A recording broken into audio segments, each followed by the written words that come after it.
Bueno, y ahora es el turno de la doctora Patricia Casais, que es la jefa del Servicio de Hematología del Hospital Rivadavia, que nos va a hablar de novedades en hemostasia y trombosis en la mujer. Bueno, muchas gracias por la invitación. Yo voy a hacer una especie de popurrí de presentaciones que me parecieron interesantes, muchísimas novedades con impacto en nuestra práctica de todos los días no hubo. Tal vez lo más... mi conflicto de interés, asistí gracias a una beca de Sanofi al Congreso. Tal vez lo más novedoso desde el punto de vista de práctica fue la presentación del subcomité de la mujer de la comunicación sobre el manejo de pacientes con sangrado de causa desconocida. Le agradezco a Juan Pablo la foto.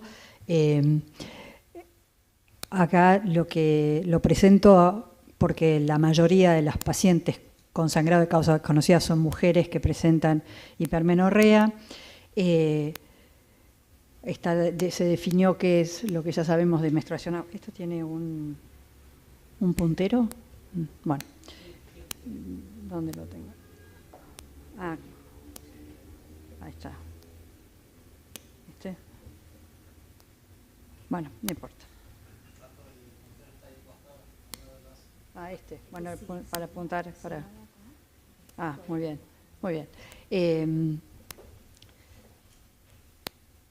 Entonces, no me voy a detener más en esto porque la semana pasada o la otra se publicó esta comunicación en el JTH, entonces los que están interesados en cómo se maneja, cómo se estudia, la propuesta de manejo de la hipermenorrea, del parto y demás, está todo ahí. Entonces yo voy a empezar con algunas de las comunicaciones orales que me parecieron más interesantes, es una especie de popurrí. Este es un estudio de la investigación agnóstica de marcadores plasmáticos para riesgo de hemorragia posparto. Entonces, el objetivo de los autores, no veo nada, es evaluar los perfiles proteómicos para identificar proteínas en exceso que se asocien con aumento de riesgo posparto, de hemorragia posparto, en casos y controles. Entonces, los casos fueron pacientes con hemorragia posparto y los controles pareados por edad y por vía del parto. Y lo que se hizo fue un estudio de espectrometría de masa para evaluar las proteínas. Y los que evaluaron brevemente encontraron 74 proteínas que habían más en los casos que en los controles, ninguna de ellas específicamente relacionadas con la coagulación, pero vieron que la periostina, la prostaglandina desintetasa y varios inhibidores de las leuceminas proteasas predecían hemorragia posparto con un área bajo la curva muy interesante de 0,8. Y además, si al modelo final de predicción le agregaban la hemoglobina y el hematocrito pre-parto, la predictibilidad del modelo para la periostina y la prostaglandina D aumentaban, como se ve acá. No sé si se ve. Este trabajo está publicado, por eso estas imágenes son mejores que las fotos de la presentación, así que el que esté interesado, la primera autora es la doctora Reitsma.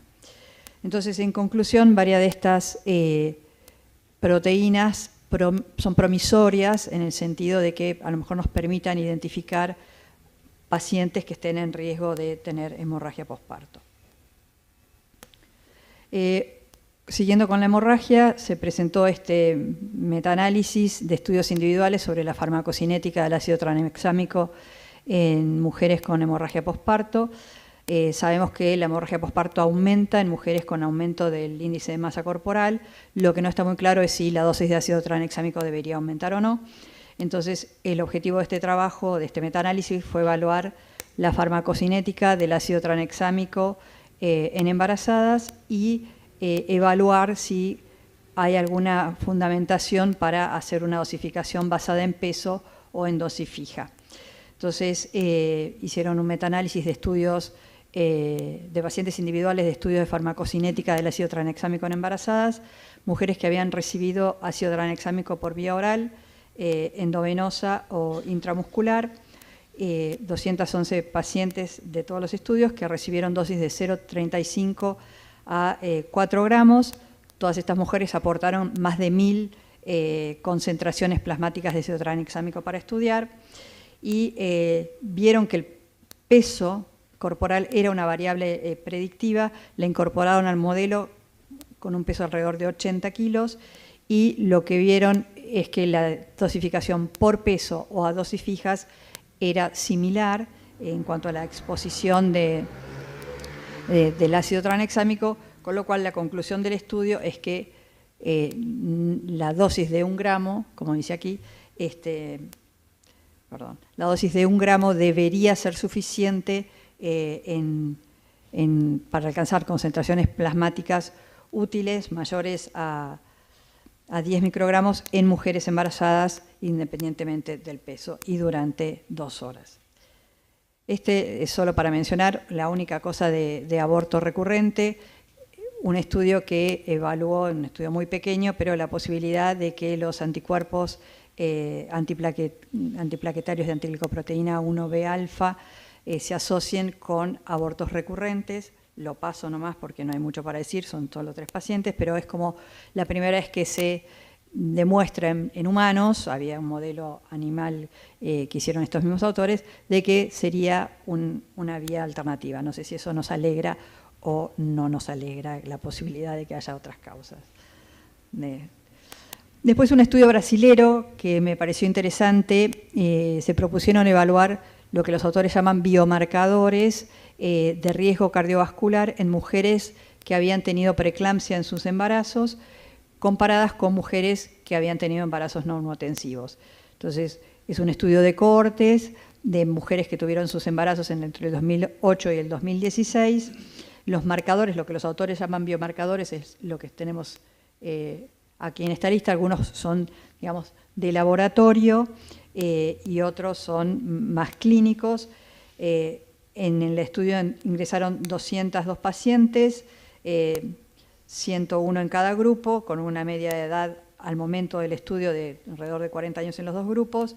Los 2 grupos habían tenido una media de 2 embarazos y este estudio se realizó alrededor de 9-10 años después del embarazo con preeclampsia o normotensivo. Entonces, acá ya vemos que para el primer parámetro, el dímero D y el PAI, no hubo diferencia entre los 2 grupos.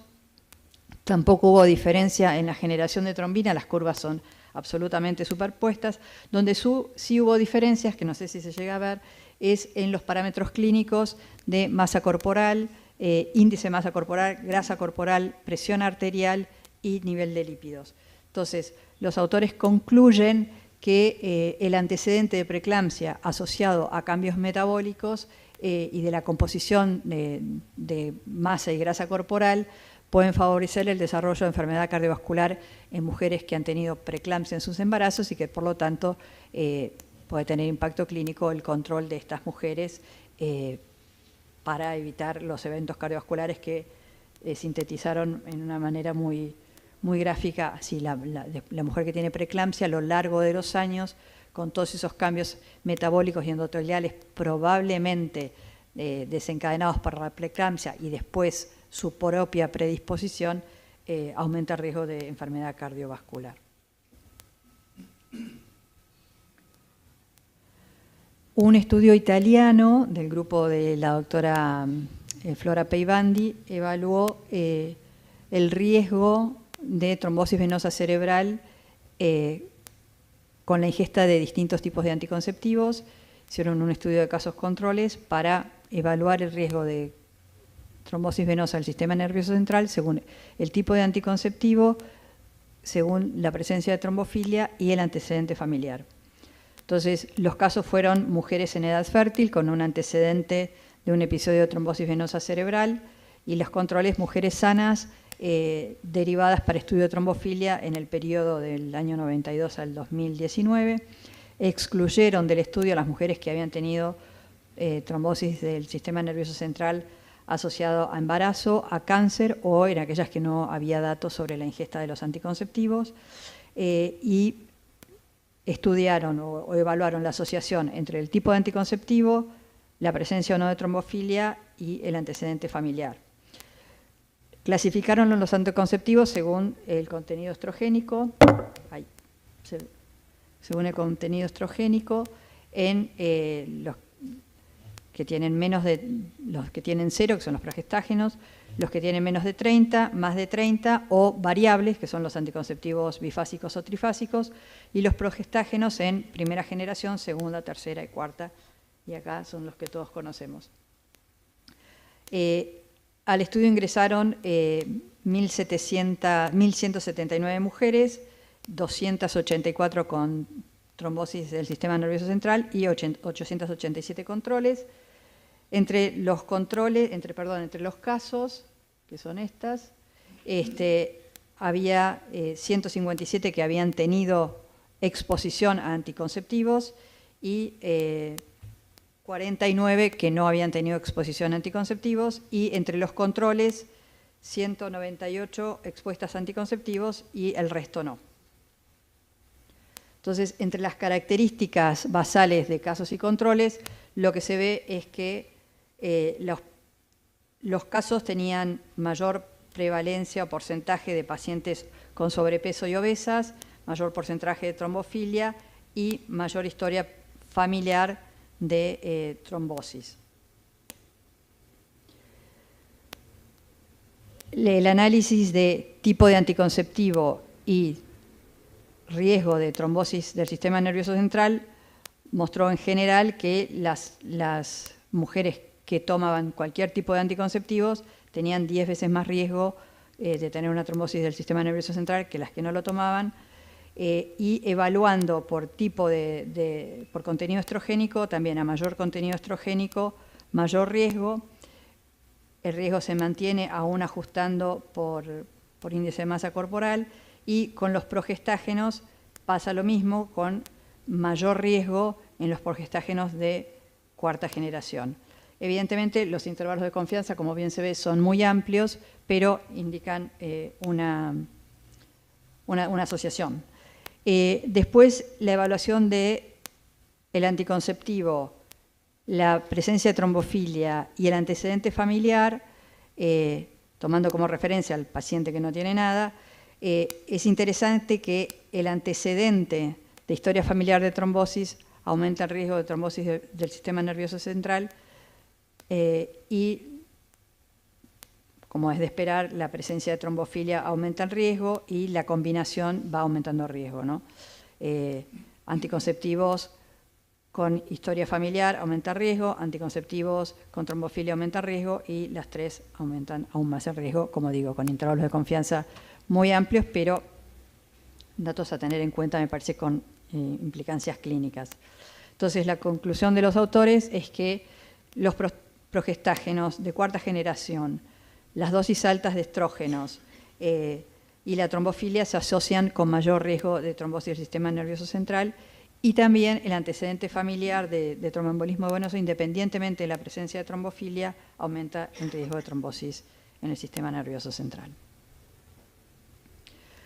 Después, uno que me pareció súper interesante es un estudio de inglés que hicieron una encuesta para evaluar el manejo de la hipermenorrea asociada a terapia anticoagulante, que es algo que en realidad no sabemos cómo manejar, cada uno puede hacer lo que le parezca, hay varios estudios en curso, pero todavía no hay nada.